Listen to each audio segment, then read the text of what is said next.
like I say, a lot of people said, if you're a human, Lucifer, then how are you the hero and inventor of all this stuff? And it's like, well, actually, I'm a computer, or I was a computer, and actually, I'm from exoskeleton race or another race, basically that was in existence about ooh, uh, a billion years before there ever was endoskeletons, life forms. Like I said, in the true existence, endoskeletons don't really exist, other than their creation, just like a maple tree is basically just a creation. So they never evolved. Basically, life and existence is too harsh out there for there to be endoskeleton life forms. The true, in the grand scheme of things and everything, there's only endoskeleton life forms, which are basically just pretty much a calcium shell around something else that was fluid or whatever, like an amoeba or something like that. Eventually might consume calcium and create a calcium shell. Anyway, there's all kinds of other stuff. You'll have to ask someone that's very, very old. Like I say, in general, as far as I know, basically, there's too much radiation in the universe. Before there were all these suns or stars, basically, before all the stars were around, then life was probably different because there was not that much radiation. But as soon as that much radiation came around, as soon as there's all these stars and all this radiation, all these fusion reactors around, well, you get a lot more matter, but you also get a lot more metal, and it's a lot better of an existence.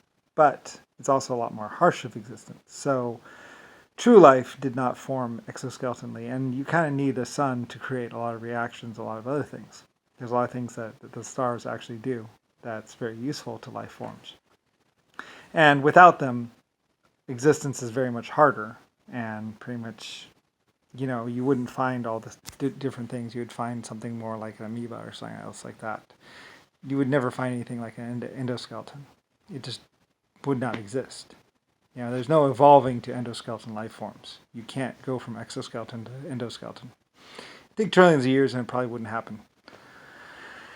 Anyway, so in general, I mean, you have to ask someone that's a lot older than me, or a computer, or at least someone with a bigger database than I had. But as far as I know, endoskeleton life forms didn't exist before I decided to make an inside-out exoskeleton, which exoskeletons are everywhere, and I basically made them more powerful, stronger, more adaptable to life, and easier to exist. And they were very happy for it and loved me very much, and basically helped me create whatever I wanted to create, including endoskeletons, hailing it as basically possibly the next form of life that will go throughout the universe. But of course, endoskeleton life forms need a lot of water. I had a lot of water because I invented particles and all that other stuff. So I had lots of these wonderful little things like hydrogen, water, and all that other stuff. Anyway, I understood particle matters very well and basically knew how to rearrange and change and all that other stuff. This wonderful stuff called particle matter, which I invented probably. I'm not exactly sure about the total ramifications of everything I invented, but I figured it out or just invented it on my own. I might, either way, it's 100 trillion years ago, and basically I have to go get in a time machine, go back 100 trillion years and see what's there. I was there, though, and basically I got attacked back there. Hey, I wouldn't have gotten to here anyway, tell you all these wonderful things. But basically, pretty much, because I had so much water and because I was particle matter and physics were so easy for me, I decided to pretty much create something that used a lot of that water. Just like, creating a ship that uses a lot of depleted uranium. Because I happen to have a lot of depleted uranium lying around. Didn't really know what to do with it other than, well, maybe we'll use it for spaceships. Why not? So, and it's a very, very, very good substance to use. Anyway, so with some titanium, some other molecules.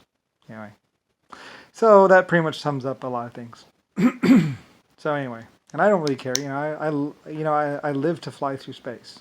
I love space, zipping around planets and all in gravity wells and all this and that other kind of stuff. Like that's where the fun's at, and cruising around the universe. And mostly I was checking particle densities, just for fun, just to see what had accumulated from my stars. Plus, somebody wanted me to not create stars because saying that I was going to kill the life forms in the universe, blah, blah, blah. No, don't.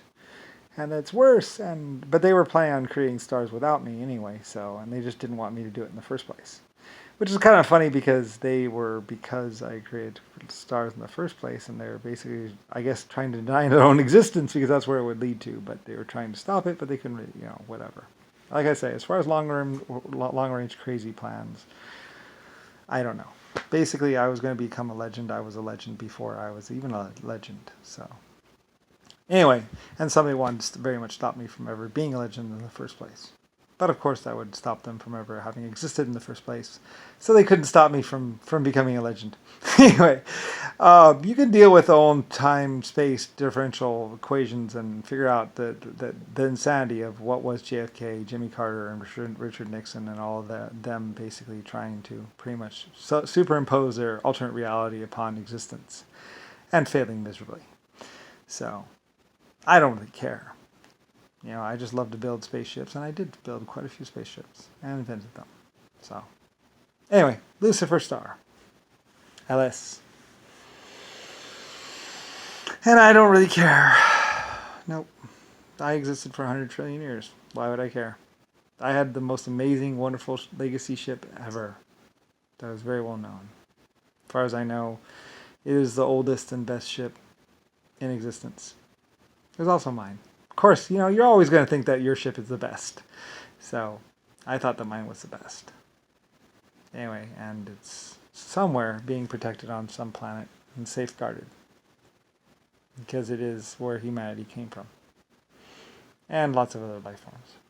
So, anyway, if you ever get to space, if the White House ever decides to stop being piece of shit, bitch-ass humans, and actually decides to let humanity contact other planets, you can probably go visit it on its planet. It's somewhere out there inside on a nice little planet, I believe, being safeguarded and inside of a giant museum somewhere. As far as I know. So, at least the last time I saw it. So anyway, though, but I moved on to another spaceship after that one because, it was old. And I think I had come up with a newer engine design. I don't really know exactly what happened after that one. But that one was put in a museum because it was, it's sentimental to me and a lot of other people. So they stored it and built a nice little warehouse, a nice little hangar around it to protect it forever. So, yeah, because that's how humans got to Earth and that's how humans got to all these other planets. So anyway, yeah.